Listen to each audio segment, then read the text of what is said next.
Olá, bem-vindos a mais um Profiler. Hoje, uma convidada licenciada em Economia que iniciou o seu percurso profissional na área da auditoria, mas tem sido de facto na indústria farmacêutica que tem descoberto e feito todo o seu percurso profissional. Falo hoje com imenso gosto com a Helena Freitas, que é a diretora-geral da Sanofi Portugal. Olá Helena, bem-vinda. Olá Silvia, obrigada. Um gosto estar aqui convosco e neste espaço tão lavanda, tão bonito. Obrigada Helena e obrigada por tão prontamente também ter aceito o meu convite. Dizia eu que licenciou-se em Economia. O que é que a levou a fazer esta opção? Olha, quando me fazem essa pergunta, eu tenho que fazer o exercício de me lembrar o que é que a Helena pensava no liceu e qual era o curso superior que queria tirar. E quando era pequenina, eu tinha assim 2 ou 3 ideias que gostava de fazer e desde sempre quis ser professora de matemática. Bom, que agora hoje penso que não faria muito sentido. Depois, a velha questão de ter um restaurante, porque sempre gostei muito de estar com pessoas e de servir e de estar, mas para a escolha da universidade não fazia muito sentido. Mas a verdade é que quando temos 18 anos não sabemos bem ainda aquilo que queremos, e era o meu caso, e achava que o curso de Economia, além de ter a parte da matemática, tinha também as ciências sociais. E pensava que podia aqui de facto ajudar-me nesta minha forma de estar, que eu sempre fui muito argumentativa e as pessoas com quem me falava e que eu pedia conselhos diziam: olha, o curso de Economia é muito abrangente, vai-te ajudar a pensar e a enquadrar os teus pensamentos e os teus argumentos e, portanto, será uma boa escolha. E foi assim que aconteceu, não foi com nenhum plano estratégico de o que é que vou ser quando for grande. O que é que encontrou quando chegou a essa licenciatura? Foi indo de encontro às suas expectativas? Muito. Eu gostei muito do curso que fiz. Ajudou-me muito a pessoa que sou hoje no sentido do pensamento e da argumentação, como eu tinha dito antes.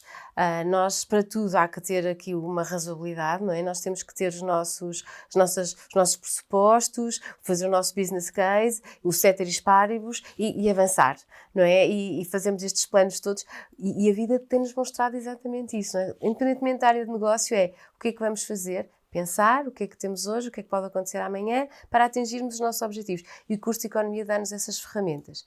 E demos os melhores amigos do mundo, que ainda hoje são os meus melhores amigos do mundo. Faz muita diferença. Isso por si só faz imensa diferença. E claro, e o Porto, essa grande cidade. Tinha que dizer hoje tinha que dizer. Foi de alguma forma, ao longo do seu curso, projetando aquilo que poderia ser a sua carreira profissional, fazendo o plano, pensando, delineando os passos que poderia ir dando rumo ao futuro? Não. Quando acabei o curso, nós na Faculdade de Economia do Porto temos a felicidade de grandes empresas se irem apresentar. E, portanto, no último ano tínhamos empresas como a Procter & Gamble ou as Big Five, na altura ainda eram as Big Five, que se iam apresentar. E, por isso, já nessa altura eu achava que ir para uma multinacional faria sentido.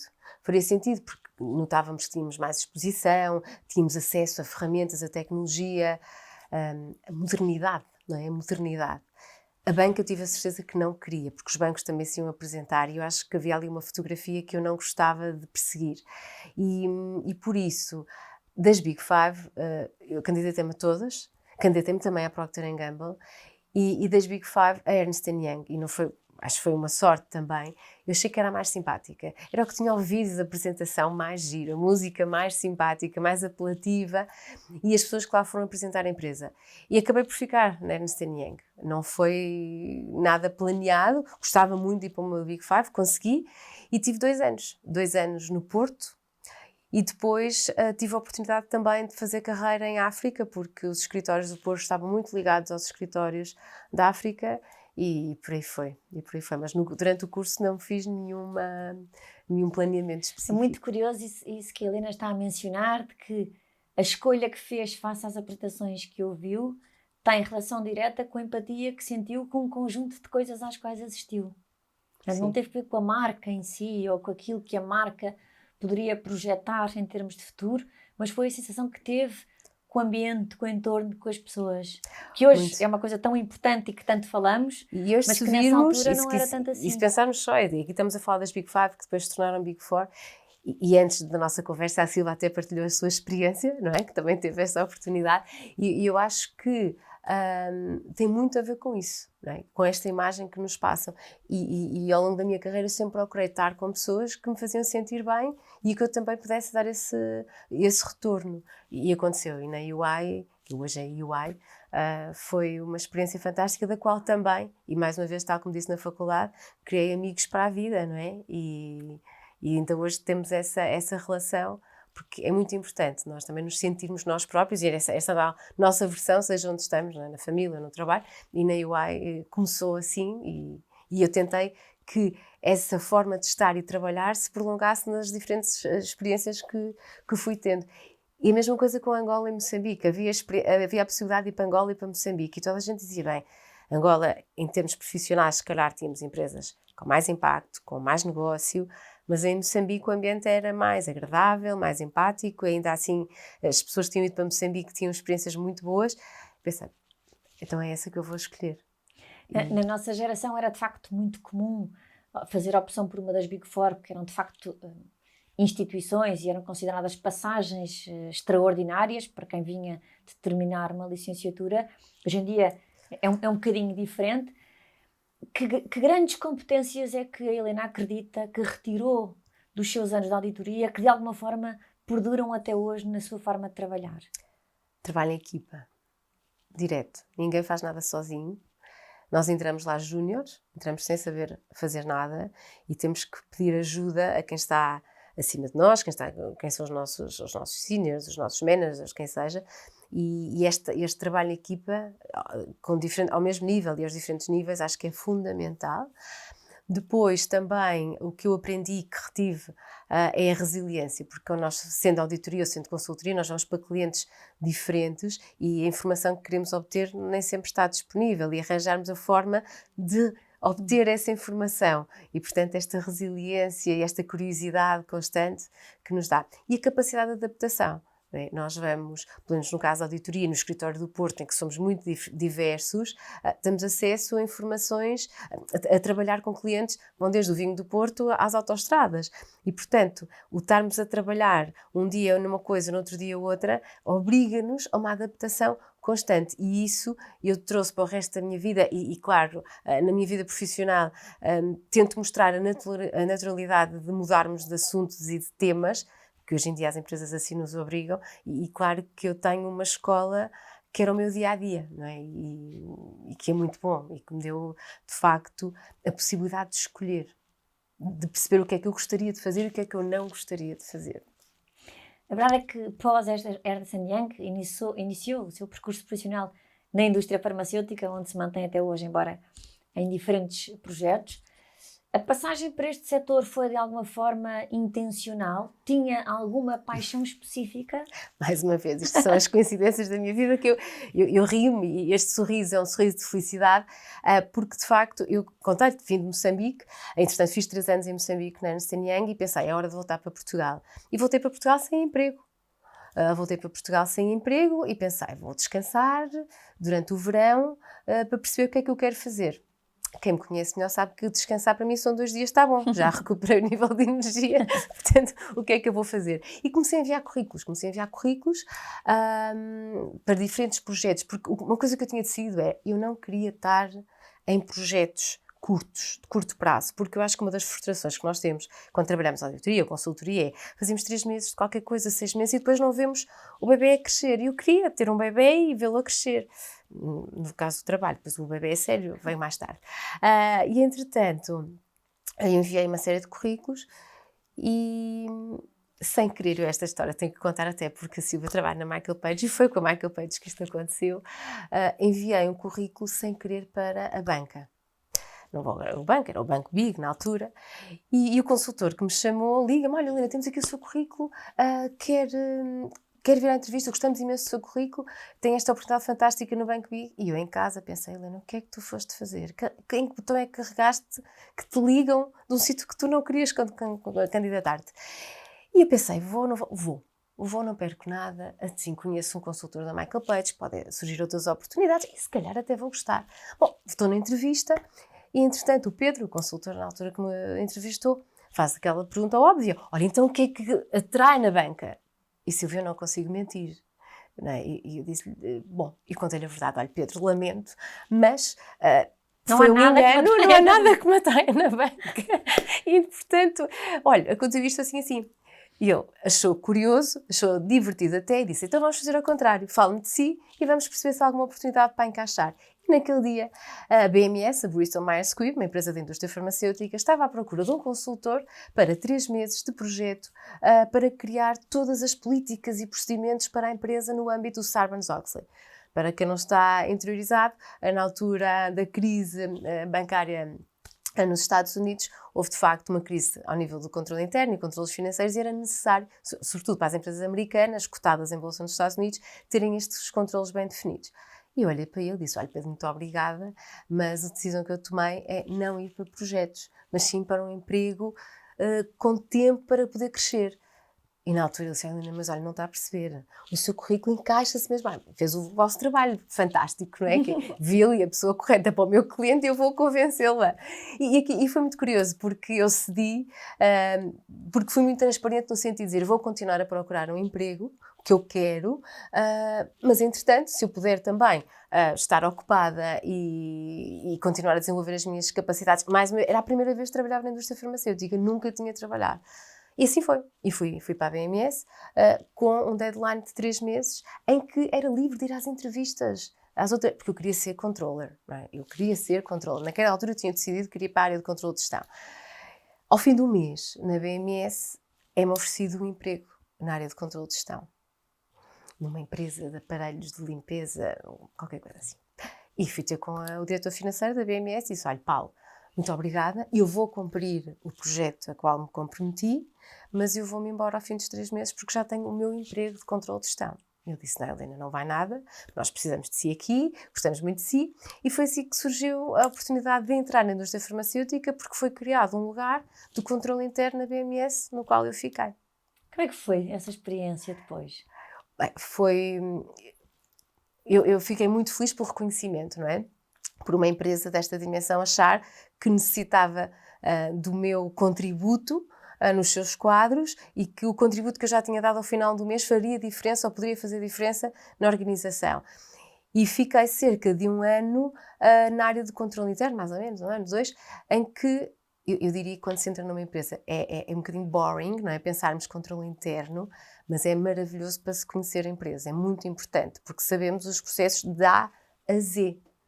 E desde a área financeira, da área das compras, da área de procurement, da área comercial, tudo.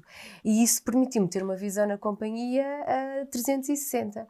Deu-me imenso conhecimento. Ao final desse período, a empresa entra numa certa, eu diria, reestruturação na área financeira e é-me dada a oportunidade de ir para o tal sonho de ser controller. Então vou para a área de controller na BMS, que é uma área mais financeira, mais ligada de apoio à área comercial, e fiquei muito feliz porque estava então naquela área que eu achava que era aquela que eu queria ser. Mas que rapidamente percebi que ser controller numa multinacional é bom, mas é limitado no nosso plano de ação. E quando nós somos controllers, damos apoio à área comercial, eu comecei a perceber que a área comercial era muito mais divertido.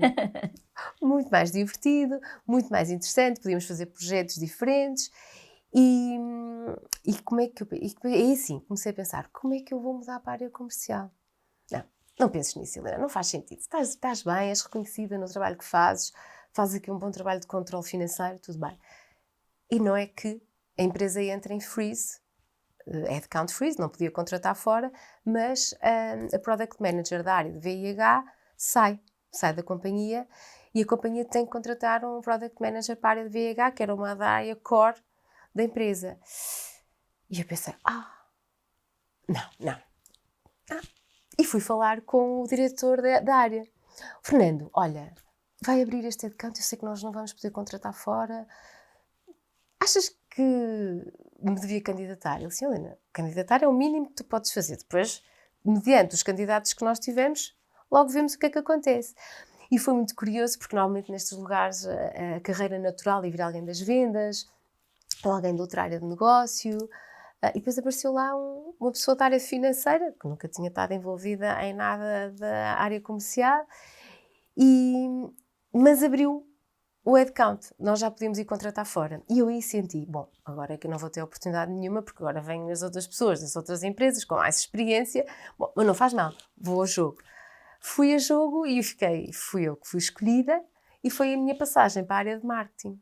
Deixa-me só interrompê-la para lhe fazer uma pergunta aqui. Alguma vez aí passou por si o pensamento de vou mudar de forma mais ou menos radical para uma área funcional completamente distinta de tudo aquilo que eu fiz até então? Posso pôr em causa a carreira planeada na área financeira que eu tinha planeado para mim? Que riscos é que eu estou a assumir? E se isto corre mal, como é que eu volto para a financeira outra vez? Teve alguma vez esse receio? Total, todos os dias do processo. Que eu pensei, bom, eu agora até se calhar poderia ser a próxima diretora financeira se isto corresse bem, não é? Se eu mudar para uma área de um produto, quando este produto acabar o seu tempo de vida, esta equipa vai desaparecer, então eu também vou desaparecer. Há esses pensamentos sempre, da continuidade, não é? Só que aí eu também acho que tive a benesse de ir conhecendo várias pessoas na área da indústria farmacêutica que me foram explicando as dinâmicas e como é que as coisas funcionam. E eu começar a ter também alguma maturidade de perceber que as competências são mais importantes do que a longevidade nos lugares, não é? E alguém que é competente, à partida, poderá evoluir na sua carreira de alguma forma. E eu estava a ter esses exemplos, estava a ter essa vivência. Mas sim, Silvia-me imenso, imenso. Eu acho que na altura foi, vou concorrer porque não me vão escolher, mas vou correr para testar os meus limites e ir até fazer entrevistas, porque aproveitava e fazia um assessment às minhas competências na área comercial, e assim fico com o relatório, logo vejo o que é que posso fazer daqui para o futuro. E entretanto fiquei e pensava, agora já não há mesmo volta atrás, não é? Agora vou ter que estudar Ciências e Biologia outra vez, que tinha ficado no 9º ano, não é? Porque quem vai para Ciências Sociais e Economia, fazer marketing na área da indústria farmacêutica, o que é que eu tive que evoluir? Mas esse receio existe e é real.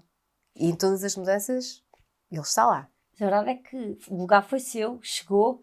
Como é que foi? Uma confusão. Porquê? Porque eu ia trabalhar com uma equipa muito sénior de delegados de vendas, não é? De informação médica, que tinham um chefe de vendas, e eu era uma miúda.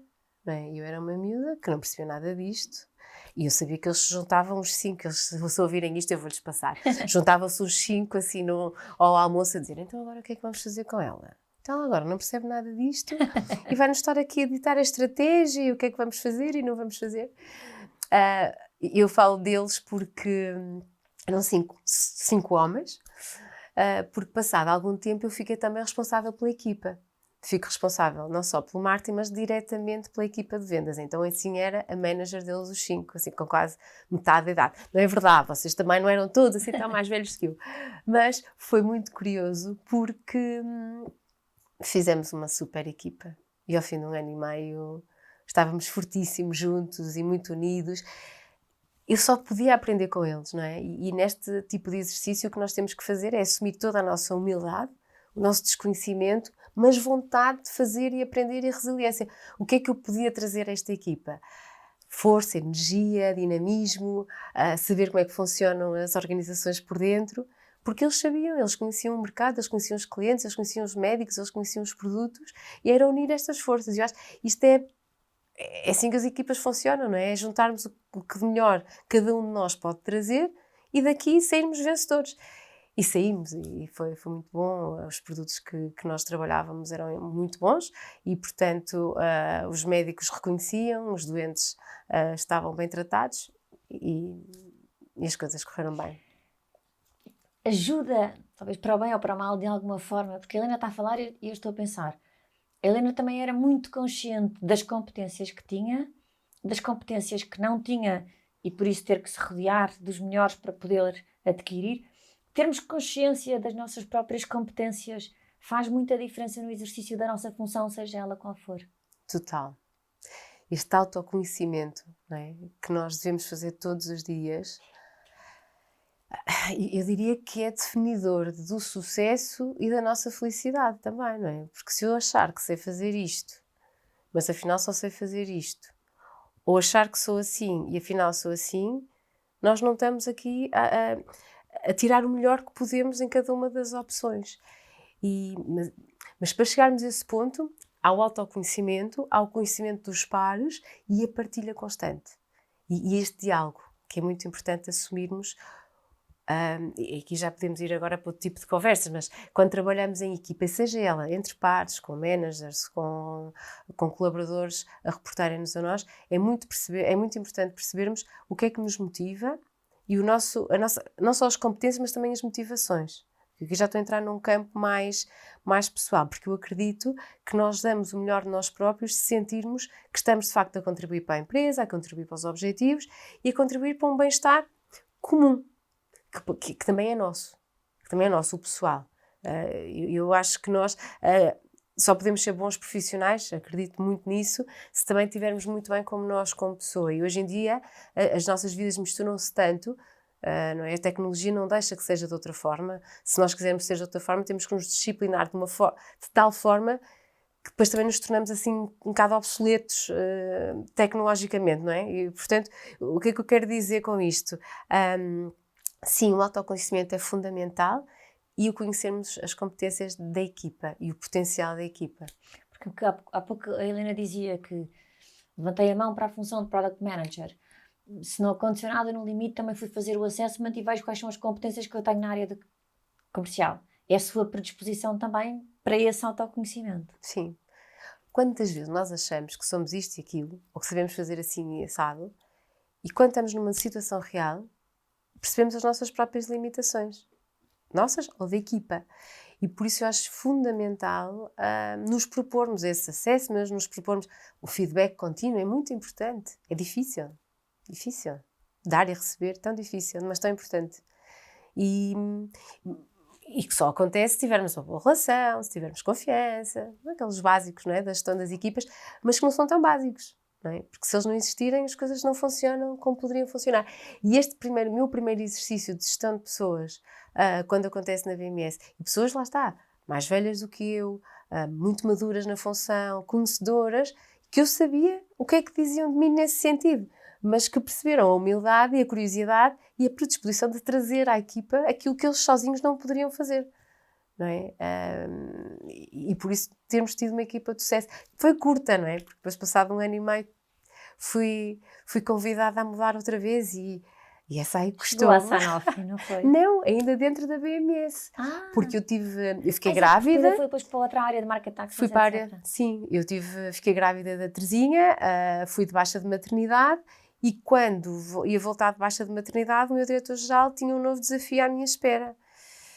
E esse custou-me a aceitar, porque lá está, fez-me sair de tal forma da minha zona de conforto, sem planear, claro, óbvio, e sem querer. Na altura não tinha sido eu a pensar, enquanto no marketing fui eu que pensei, aqui não.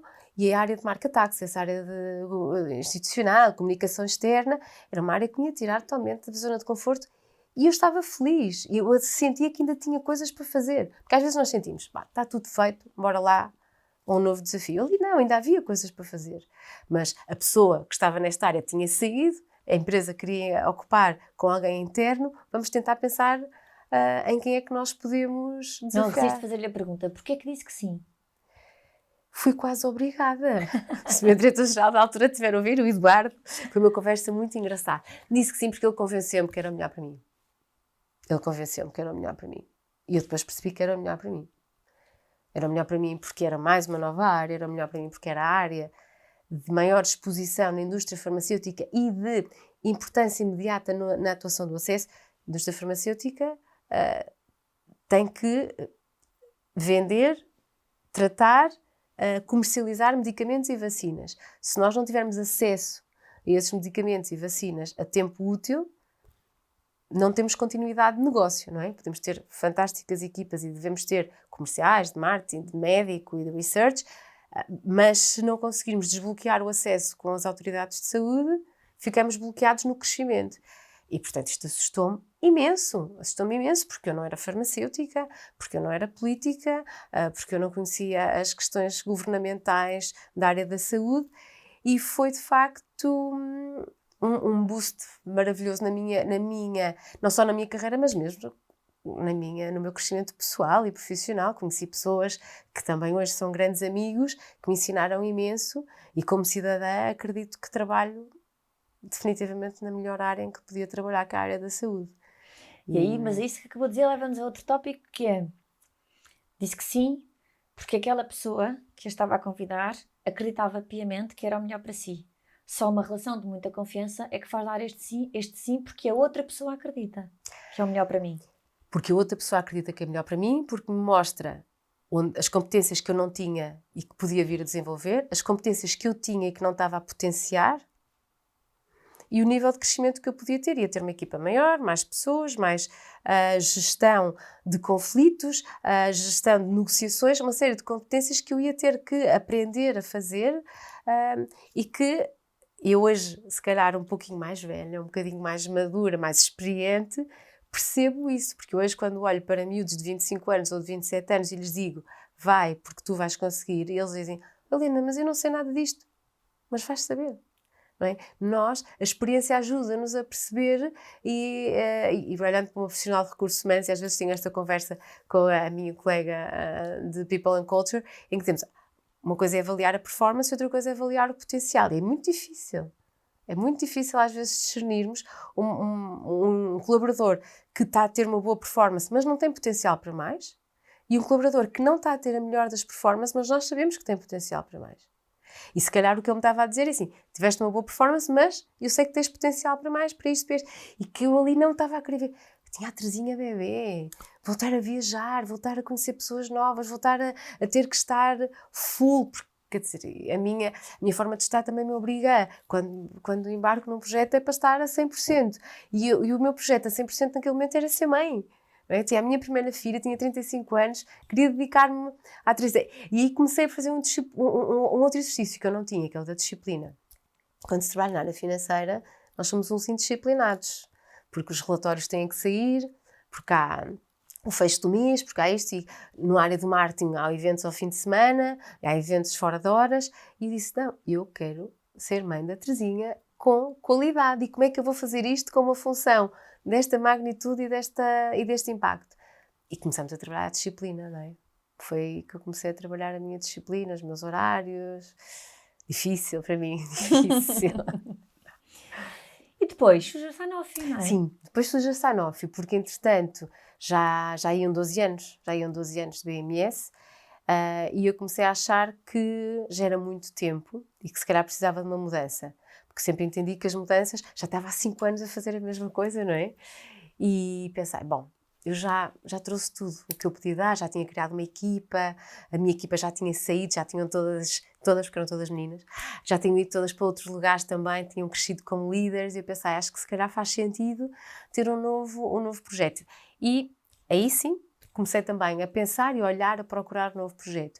E surge a Sanofi. Surge a Sanofi, que eu confesso, porque já disse isto publicamente várias vezes e, portanto, é importante dizê-lo, que não era provavelmente a minha primeira escolha. Como, lá está a questão da imagem, não é? Se calhar há 20 anos a UI era a minha imagem porque tinha uma imagem jovem, de modernidade, que eu quando entrei na Sanofi não a sentia. Mas o que é que me puxou para a Sanofi? O diretor-geral que me entrevistou. As pessoas fazem sempre a diferença. Era um brasileiro, Fernando Sampaio, uma pessoa fantástica, não é? Que com o seu discurso, com a sua energia, com a sua empatia, obviamente me atraiu para aquilo e mais além, não é? Juntos vamos fazer isto e mais além. E para a área de acesso ao mercado e de Public Affairs, que a Sanofi também precisava de ter ali um novo boost. E, obviamente, assumi o desafio e fui com muita alegria e com muito boa vontade. Claro, o que é que acontece nas organizações? Ao fim de 3 meses, o Fernando diz que vai para o México. E a gente diz, pá, mas eu tomei uma decisão baseada numa pessoa. Sabemos que nunca pode ser assim, porque as pessoas mudam todos os dias. E, bom, e aí pensei, estás cá, não estás? Vamos então arregaçar as mangas e fazer o melhor que sabemos, que é dar o nosso melhor e opinar naquilo que achamos que podemos mudar, que esteja ao nosso alcance, porque as organizações, e agora voltando à Sanofi, a Sanofi é uma empresa francesa, é a primeira vez que eu começo na minha carreira toda, ao fim de 20 anos, saio de uma empresa americana, porque a UI e a BMS eram as duas americanas, numa empresa francesa. E eu senti a diferença, é curioso. Às vezes pergunto, mas há diferenças? São multinacionais, mas são diferentes. Hoje, acho que houve uma evolução muito grande, porque é uma multinacional francesa mais multinacional. Né? Já não se sente tanto Se calhar o facto de termos um CEO que não é francês faz diferença, e todo o board, que também já não é francês, faz diferença. E sim, tem sido uma experiência também muito, muito boa. Em termos culturais, a Sanofi tem dado passos de gigante na imagem, na empatia, na modernidade, e hoje sim podemos dizer claramente que ao nível, na indústria farmacêutica, eu diria que estamos prontos a atrair o talento e a atrair tudo e a reter o talento, que é tão importante hoje em dia. A Helena estava a dizer que o Fernando saiu e pensou, e agora? E agora estás cá e vais fazer o melhor que sabes e que podes. Só pode ter feito, não é? Porque muito pouco tempo depois assumiu a direção-geral da área das vacinas, que era a Sanofi Sim, Pasteur, a Sanofi sim. Pasteur. Como é que ia receber, como é que foi receber este convite, assumir esta área de negócio tão importante? Olha, foi, mais uma vez, foi também houve aqui alguma resistência, porque eu gosto mesmo muito da área de acesso ao mercado e de public affairs, acho que é uma área que me diz muito, e a pessoa que está hoje na equipa, toda a equipa é ótima, e a pessoa que está a trabalhar comigo diretamente é uma pessoa que eu admiro muito, o Francisco, e que eu lhe dizia, olha Francisco, agora vens tu, mas eu vou estar sempre muito ao pé de ti, porque eu gosto muito desta área. E ele sabe isso e sente isso, e eu acho que fazemos uma equipa ótima. Ao passar para as vacinas, é passar para a área de negócio outra vez, não é? Que é o meu bichinho. Porque é aquele bichinho que estava adormecido e que voltou. E foi ótimo. Foi muito bom, porque a área das vacinas eu acho que é uma área nobre na área da saúde, não é? Saber que trabalhamos tecnologia que pode prevenir, que pode imunizar das doenças. Porque quando tratamos as doenças, é sempre bom trazer solução para tratar as doenças, mas trazer soluções para evitar que elas apareçam, nós somos assim, nós somos os anjos que estamos antes de aparecer algum mal, não é? E, portanto, ter essa missão, não é, de prevenir que ninguém morra de uma doença que é prevenível por vacinas, é uma bênção, não é? A seguir a ser mãe é poder dizer que trazemos à humanidade algo que pode prevenir de doenças que são fatais. E quando tive esta oportunidade, fiquei muito feliz, obviamente, fiquei muito feliz.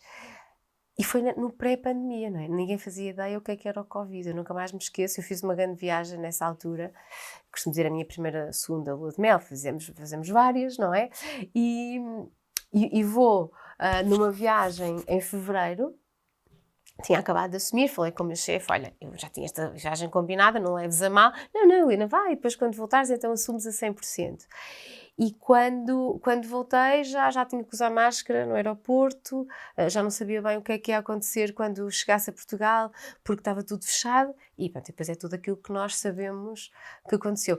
E então, mais uma vez, foi sem ter planeado, acabo por estar numa área que está no spotlight e que a empresa me pede para agarrar e obviamente a Sanofi tentou e durante muito tempo tivemos a nossa investigação na vacina de Covid, que lançamos também, lançamos um pouco mais tarde que as duas primeiras, mas fomos pares e parceiros de toda a indústria farmacêutica para produzir as vacinas, não é? Porque a Sanofi é uma empresa líder nas vacinas e que tem uma capacidade de produção imensa, e na Europa. Aqui a parte da geopolítica faz muita diferença, porque todas as outras são não europeias, não é? Pelo menos não no espaço europeu, e aí fez diferença e enchemos-nos de orgulho e foi muito bom, foi muito bom. E desde 2022 que soma a essa responsabilidade, não é? A liderança da Sanofi Portugal. De alguma forma foi uma missão que se elevou mais ainda? É isso mesmo, é uma missão que se elevou porque o papel da direção-geral numa empresa, numa multinacional e com dimensão local como a Sanofi tem em Portugal, este papel é um papel muito de alinhamento entre as diferentes áreas. É um papel de garantir que este sentido de missão e que as pessoas tenham este sentido de pertença e de garantir que temos uma voz nacional, uma reputação positiva e que Portugal representa de facto algo muito importante para a Sanofi global. E é a primeira vez que é uma mulher, não é? E uma mulher portuguesa. Já tínhamos tido uma colega espanhola, a Ana, também neste papel, e isso deixou-me muito orgulhosa pelo reconhecimento e pelo momento em que foi. Não é? Eu acho que aqui a Sanofi deu um exemplo de que, de facto, esta imagem, esta cultura desta empresa é uma empresa de totalmente inovadora e moderna em que faz esta escolha em que eu estava em licença de maternidade, não é? E As Helenas faz o recrutamento, o processo de recrutamento já grávida sim, e é promovida em em licença de licença de maternidade. maternidade. Sim, tudo acontece. E eu recordo-me que as pessoas que me faziam as entrevistas diziam: Helena, não faz mal, não se importa, todo o cuidado, todo o respeito, porque de facto eu estava de baixa, não é? Porque o Manel nasceu em abril e o processo começou em maio. E depois, quando me comunicam em julho, e eu só iria voltar em setembro, porque encurtei, tentei vir o mais rápido possível trabalhar. Mas houve um enorme respeito, uma enorme consideração, que me dá um enorme orgulho da empresa onde estou a trabalhar, porque de facto este respeito pelas pessoas e o reconhecimento é muito importante. Isso tenho a certeza que nota-se que a empresa que o faz de uma forma natural, mas que é uma das missões da Sanofi claramente garantir não só a equidade do género, diversidade, mas o dar oportunidade ao talento independentemente. Quer dizer, nós sabemos que não é muito normal estas coisas acontecerem assim, não é?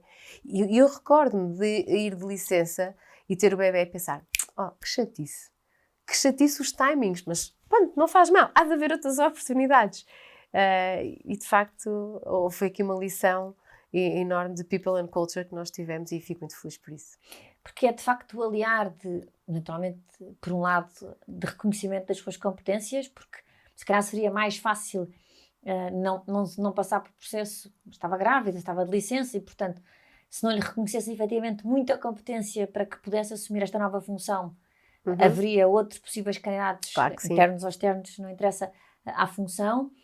Ou aliar desse exemplo, não é? Que mesmo que possa ter sido pensado de que isto também é um bom exemplo que damos a todos, temos falta desses exemplos de alguma forma, porque as histórias que nós ouvimos no dia-a-dia, infelizmente, hoje se calhar um bocadinho melhor, mas continuam a não ser exatamente essas.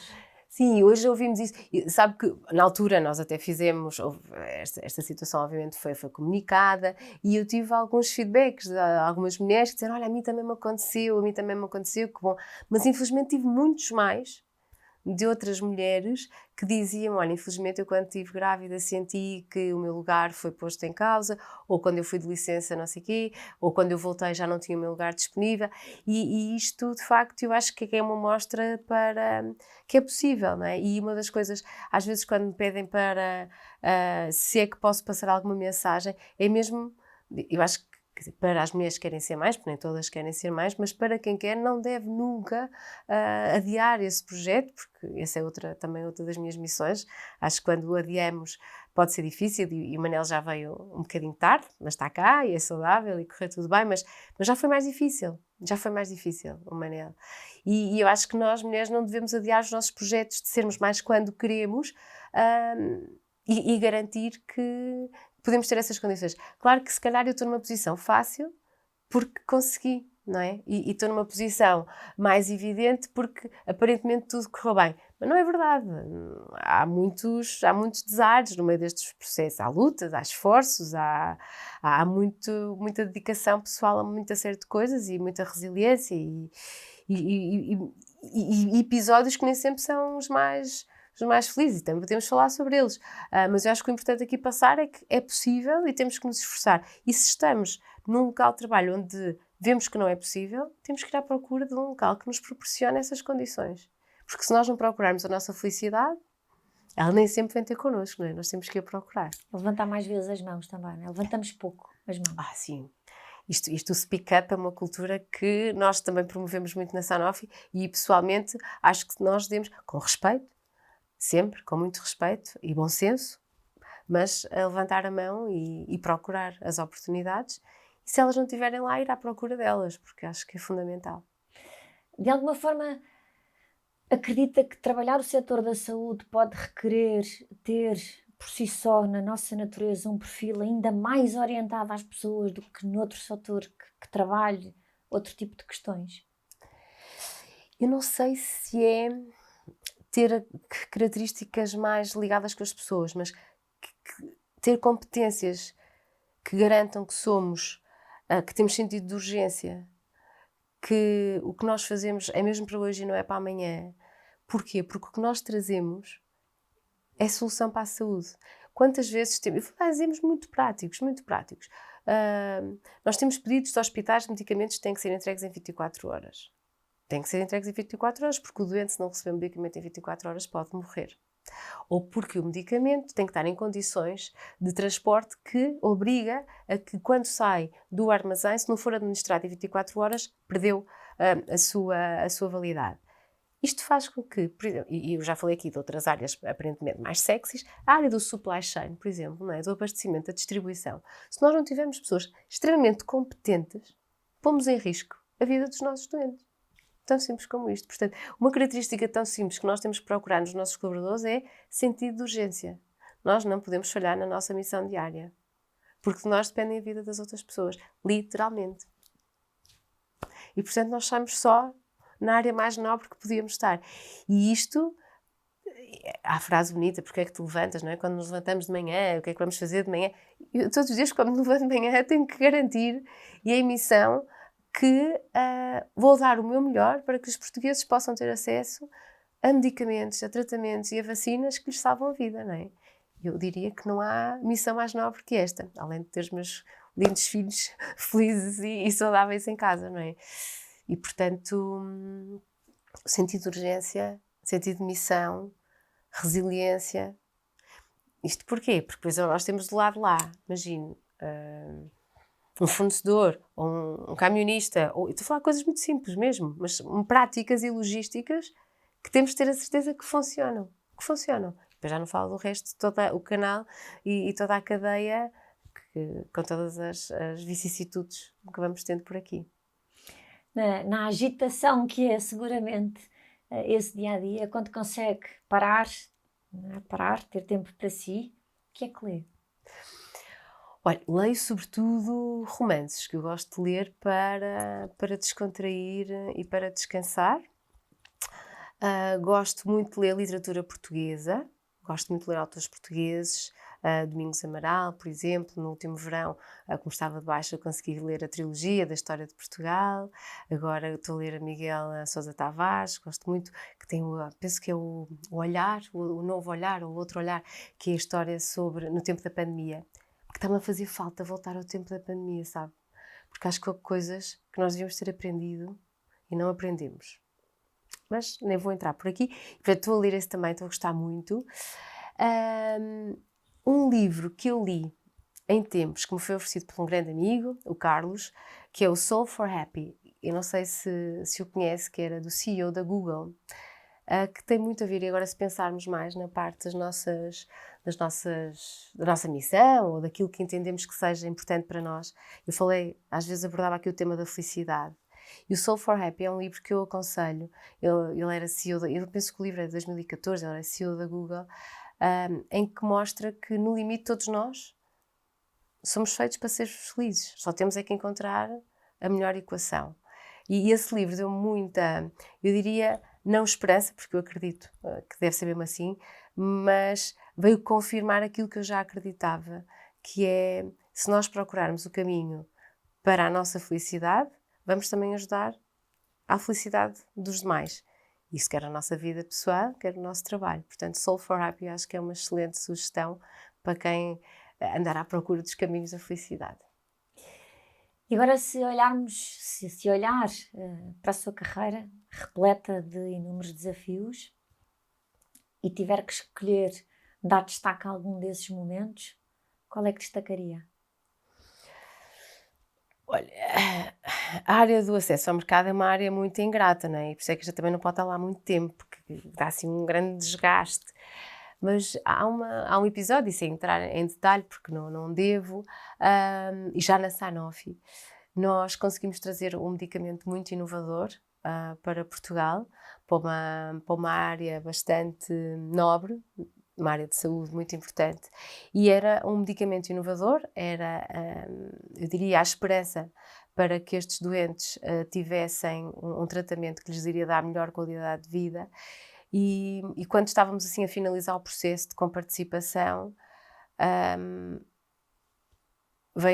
vieram muitas questões, mas já estávamos mesmo que íamos trazer o produto, estávamos muito felizes, muito contentes, e vêm muitas questões do Ministério da Saúde a dizer que não, e que afinal não ia ser possível, por isto e por aquilo. E eu lembro que para mim, este momento marca-me em particular, porque era agosto, e estava toda a gente de férias, e eu não queria incomodar a minha equipa em férias, mas eu queria resolver aquilo até porque me tinha comprometido com a equipa comercial e com a equipa de supply, da distribuição, que nós íamos trazer o produto em setembro e que os doentes estavam à espera. E o ter resolvido isto durante o mês de agosto, meu querido mês de agosto, foi para mim, e obviamente tive que chamar a equipa de férias, não fazemos nada sozinhos. Foi ainda hoje recordo com muito orgulho e também como um grande exemplo de resiliência. Conseguimos chegar em conversações com o Ministério da Saúde e os doentes tiveram acesso ao medicamento a partir de setembro. E isso marca-me porque penso, vale a pena. Quando acreditamos e sabemos que trazemos uma solução que é efetiva e eficaz, vale a pena. Helena, quero agradecer, e eu acho que fechamos assim com chave de ouro com esse exemplo que acabou de dar. E acho que esse sentido de missão e a forma como põe, como verbaliza aquilo que é o seu dia-a-dia num formato tão humano, tão realista, tão visual, que até nos permite de alguma forma ir quase vendo, passar à nossa frente aquilo que pode ser essas imagens do seu dia-a-dia, porque de facto o trabalho que faz é exatamente esse, é nobre, não é? Nós que só nos dão, por exemplo, uma vacina, nós não temos a mínima noção de tudo aquilo que está por trás. E a verdade é que previne e faz com que todos nós possamos ter no nosso dia-a-dia mais saúde e vivermos bastante melhor até mais tarde, que é aquilo que todos queremos. Portanto, obrigada. Obrigada à Sílvia pelo desafio, pela oportunidade e pela excelente conversa. Obrigada. Obrigada. Até quinta-feira.